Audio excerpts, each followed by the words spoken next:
With the likely changes coming to the Denver Broncos defensive line, they need to have their eyes on the draft class. While it isn't the strongest of draft classes, there are some really good options that fit well with the Broncos. Davion Nixon really had a breakout year this season for the Iowa Hawkeyes after being just solid last year. Nixon is big, well-built, and very explosive, which helped him pick up 5.5 sacks this season after just 3 last year.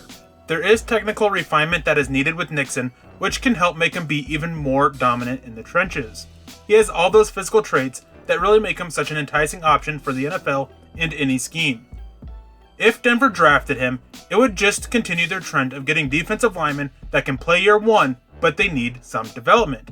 Pairing Nixon and Bill Kollar together could lead to Nixon becoming a great defensive lineman with Kollar's track record in the NFL. The next defensive lineman is a bigger option that is a freakish athlete in Alim McNeill out of North Carolina State. He is extremely explosive and very athletic for his size with a good amount of technique down already.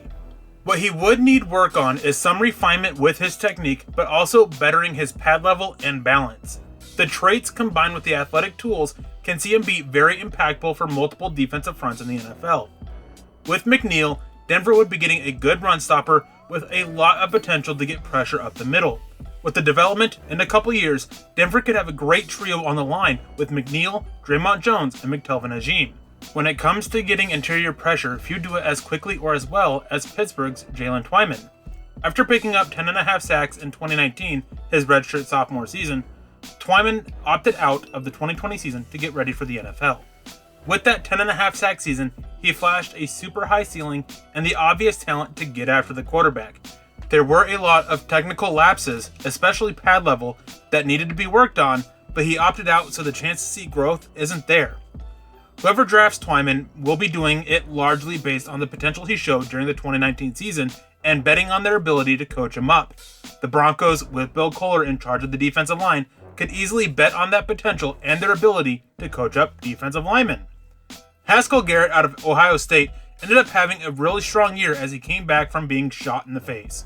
At the end of August, Garrett was trying to break up a fight when he was shot through one cheek and out of the other. He is a true interior defensive lineman that can play any of the interior techniques from 0 technique to the 5 technique. The only limitation he brings is he just needs to go into a single gap scheme, as the strength and power for 2 gapping just isn't there.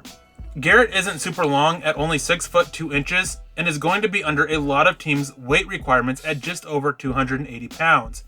There is room on his frame to bulk up some and would require similar work that Jones had coming out of Ohio State when Denver drafted him.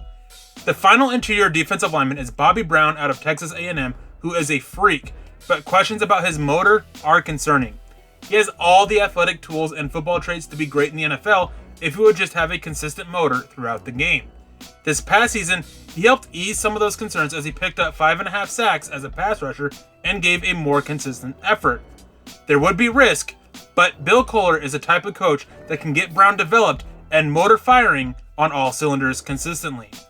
Whatever Denver decides to do with Jarrell Casey and Shelby Harris, they should still look to add to their line during the draft. They have done a great job of keeping the unit a strength, and they should continue to work to keep it a strength. For Mile High Huddle, I'm Eric Trickle.